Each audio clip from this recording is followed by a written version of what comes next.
আসসালামু আলাইকুম। আশা করি সবাই নিজ নিজ অবস্থানে ভালো আছেন। আগের লেকচারগুলোতে আমরা দেখছিলাম যে কিভাবে আমরা একটা কোশ্চেনে ইনসাইড আসলে কিভাবে সলভ করি এবং আউটসাইড আসলে কিভাবে সলভ করি। কিন্তু তা ছিল আলাদা আলাদাভাবে। এখন আমি এমন একটা কোশ্চেন চুজ করছি যার দুইটা পার্ট রয়েছে। একটা হলো পার্ট 1, একটা হলো পার্ট 2।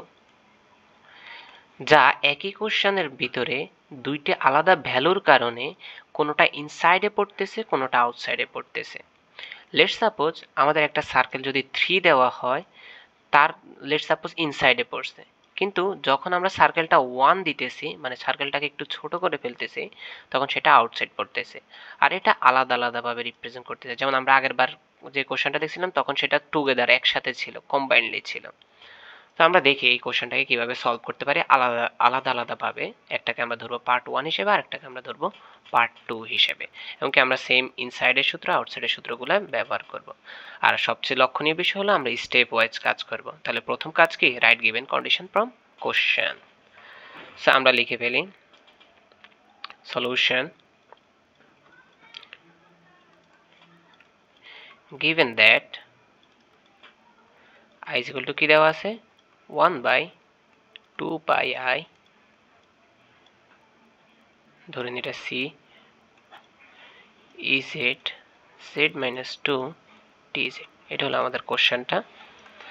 আচ্ছা, এই যদি আমাদের কোশ্চেন হয়, আমরা প্রথমে এই পার্ট 1টা করব। তো এই পার্ট 1টা যদি আমরা করি তাহলে আমরা বলবো হোয়ার, এটাকে আমরা হেডিং দিয়ে দিই পার্ট 1, পার্ট 1, তাহলে ভালো হয় মনে হয়। পার্ট 1, হ্যাঁ। তাহলে হোয়ার সি এর ভ্যালুটা মডুলাস অফ জেড হলো কত? 3 দেওয়া আছে, তাই না? এখন আমাদের যেহেতু ইন্টিগ্রাল সাইড হলো এতটুকু, তাহলে আমরা প্রথমে এতটুকু সলভ করব। এতটুকু থেকে যে রেজাল্টটা পাবো তার সাথে এই রেজাল্টটা বসাই দিব, তাহলে আমরা রেজাল্টটা পেয়ে যাব, তাই না? আমাদের দরকার নেই প্রত্যেকটা লাইনে এই ভ্যালুটাকে বারবার বারবার লেখা। আমরা শুধু এতটুকুকে সলভ করব, সেই রেজাল্টটা এর সাথে গুণ করে দেব, তাহলেই তো হয়, তাই না? তো আমরা সেই কাজটাই একটু করি। সরি,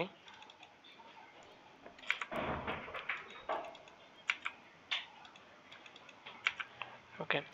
এখন যদি আমরা দেখি সলিউশনটা, আমরা প্রথম কাজ হলো আমাদের লিখে ফেলছি। দ্বিতীয় কাজ হলো ফাইন্ড দ্য সিঙ্গুলার পয়েন্ট। তো আমরা সিঙ্গুলার পয়েন্ট ফাইন্ড করব। ফর ফাইন্ডিং সিঙ্গুলার পয়েন্ট,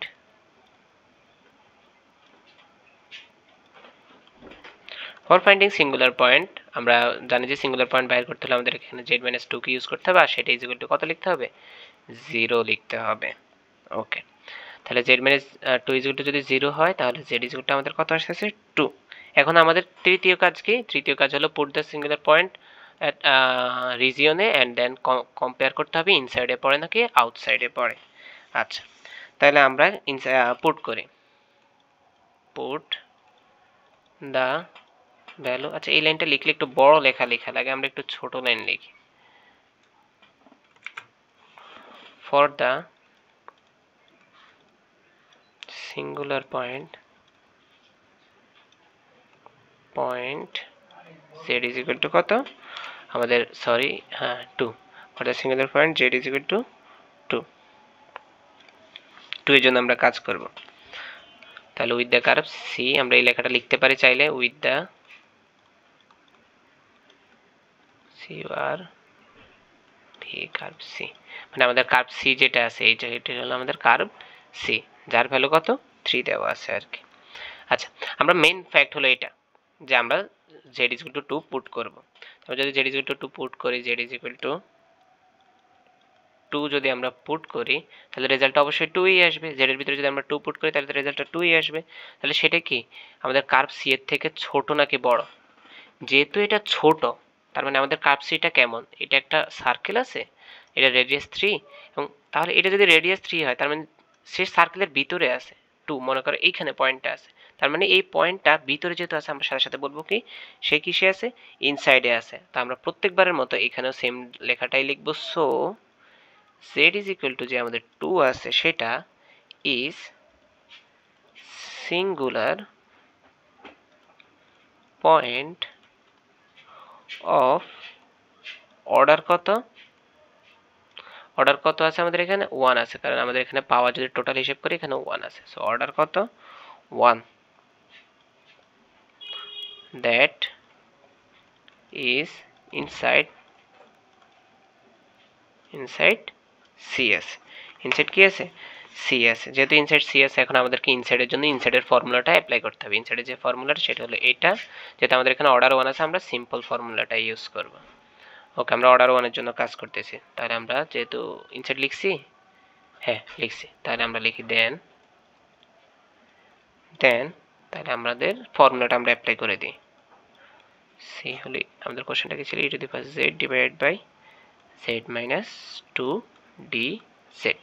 এখন আমরা যদি ফর্মুলা অ্যাপ্লাই করি, আমাদের ফর্মুলা অনুযায়ী উপরে কি থাকতে হবে? উপরে আমাদের কি থাকতে হবে? এখানে f অফ z থাকতে হবে ফর্মুলা অনুযায়ী। আমরা যদি আবারও ফর্মুলাটা খেয়াল করি, উপরে আমাদের f অফ z থাকতে হবে, নিচে থাকতে হবে z মাইনাস a আকারে।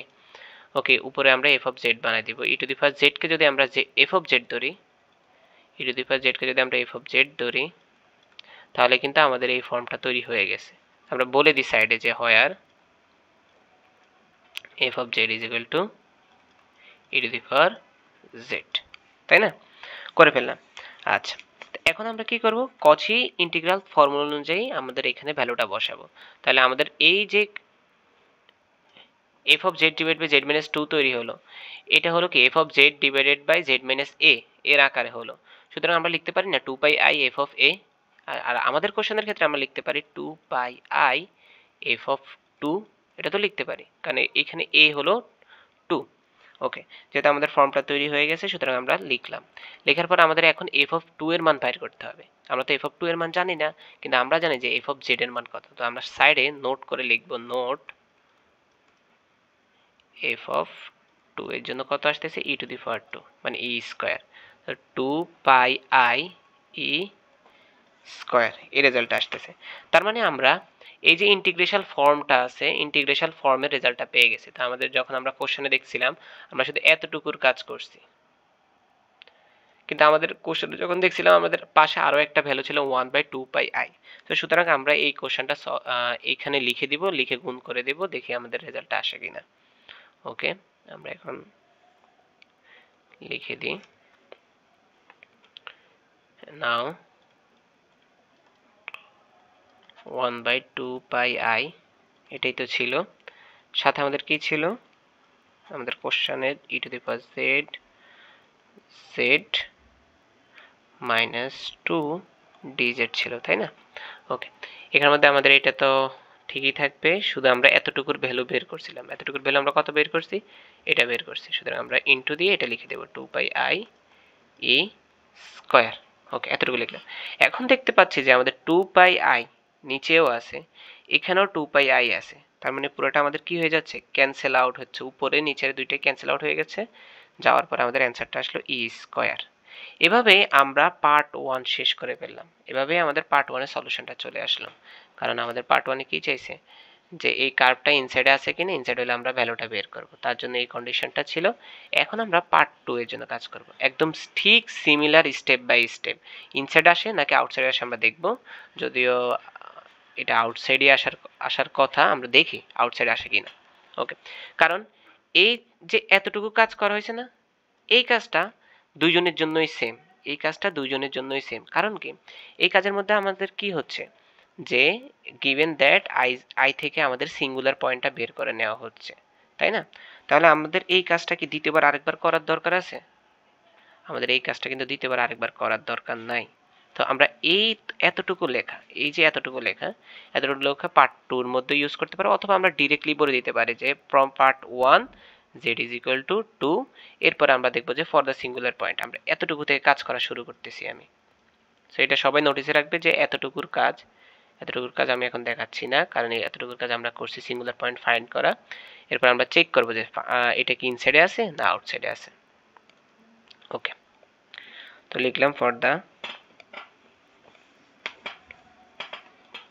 আর না হয় আমি লিখে দিই সবার জন্য পার্ট 2। সবাই বুঝতেছি কিনা আমি জানি না, তো আমরা এখানে লিখে দিই। আমাদের গিভেন কার্ভ কি ছিল? গিভেন কার্ভ কি ছিল? Modulus of z is equal to 1 ছিল, তাই না? এখনকার ক্ষেত্রে 1, আগের ক্ষেত্রে আমাদের 3 ছিল, তাই না? এখন আমাদের ফর দ্য সিঙ্গুলার পয়েন্ট আমাদের কত, for the singular point z is equal to 2। সেই রেজাল্টটা আমরা কোথা থেকে পাইছি, ফ্রম পার্ট 1 কিন্তু আমরা পাইছি, পার্ট 1 আমরা এই রেজাল্টটা কিন্তু ফ্রম পার্ট 1 থেকে পাইছি। তো এটা লিখে দিবে আর কি সবাই। তো উইথ দ্য কার্ভ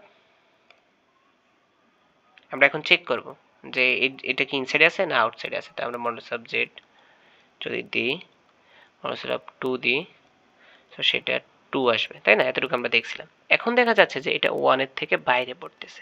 এখন আমাদের 1 নামক সার্কেলটা কেমন, 1 নামক সার্কেলটাতে আমাদের দেখা যাচ্ছে যে এটা হচ্ছে 1, তাই না? তাহলে এই পয়েন্টটা বাইরে পড়তেছে। সুতরাং যেহেতু বাইরে পড়তেছে আমরা বলবো কি outside. So the result of 2 is a singular point of order 1 that is outside of C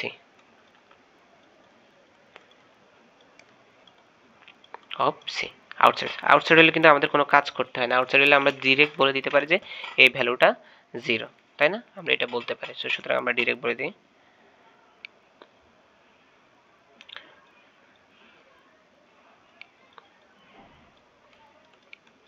i is equal to, প্রথমে কোশ্চেনটা লিখতে হয় নিয়ম অনুযায়ী, e to the first z minus 2 dz equal to আমাদের cos ইন্টিগ্রাল ফর্মুলা অনুযায়ী কি হয়, এটা পুরোটা f of z হয়ে যায়, তাই না? আর আমরা এটা বলতে পারি কত, 0। কার কারণে বলতে পারি, by the UCHY cos integral theorem. Okay, আমরা এই কারণে এটা বলতে পারি। এখন আমাদের কাজ কি, এই যে আমাদের মেইন কোশ্চেনটা কোথায়, হ্যাঁ মেইন কোশ্চেনটা এখানে। এই যে এতটুকুর রেজাল্টটা আমরা কি পাইলাম, যে 0 পাইলাম। cos ইন্টিগ্রাল থিওরাম অনুযায়ী এতটুকু রেজাল্ট 0 পাইলাম। এর সাথে এখন গুণ করে দিতে হবে না, গুণ করে পার্ট 2 তে এর সাথে গুণ করতে হবে না, হবে। ওকে, সো নাও আগের মতো সেম প্রসেস। নাও শুধু এখানে কাজ করতে হচ্ছে না, কাজ করার আগে আমরা রেজাল্টটা 0 পাচ্ছি, কারণ আউটসাইড হলে আমরা জানি যে রেজাল্ট কত হয়, 0 হয়। So now 1 by 2 pi I integration of C e to the first z minus 2 dz। তাহলে এই রেজাল্টটা কত আসবে, 1 by 2 pi I 0 আসবে ইকুয়াল টু 0। ওকে, তাহলে এই রেজাল্টটাও বাইর করা শেষ। তার মানে আমাদের পার্ট 1 এর একটা রেজাল্ট পেলাম, পার্ট 2 এর রেজাল্ট পেলাম। সো আমরা কম্বাইনলি একটা কোশ্চেন কিভাবে সলভ করতে হয়, কোশ্চেনের মধ্যে আউটসাইডেও আসতে পারে ইনসাইডেও আসতে পারে, সেটা আমরা দেখলাম। আমরা সামনের লেকচারে দেখব একই কোশ্চেনে দুইটা জিনিসই থাকতে পারে, হতে পারে একই কোশ্চেনে দুইটা ইনসাইডই একসাথে থাকতে পারে। তখন আমাদেরকে কি করতে হবে, দুইটা রেজাল্ট একসাথে যোগ করে দেখাতে হবে। এটা টাইপের বিভিন্ন জিনিস আমরা সামনের লেকচারগুলোতে দেখব। তো সবাই ভালো থাকবেন। ভিডিওটি কারো উপকারে আসলে অবশ্যই লাইক, কমেন্ট অ্যান্ড সাবস্ক্রাইব করবেন। আসসালামু আলাইকুম।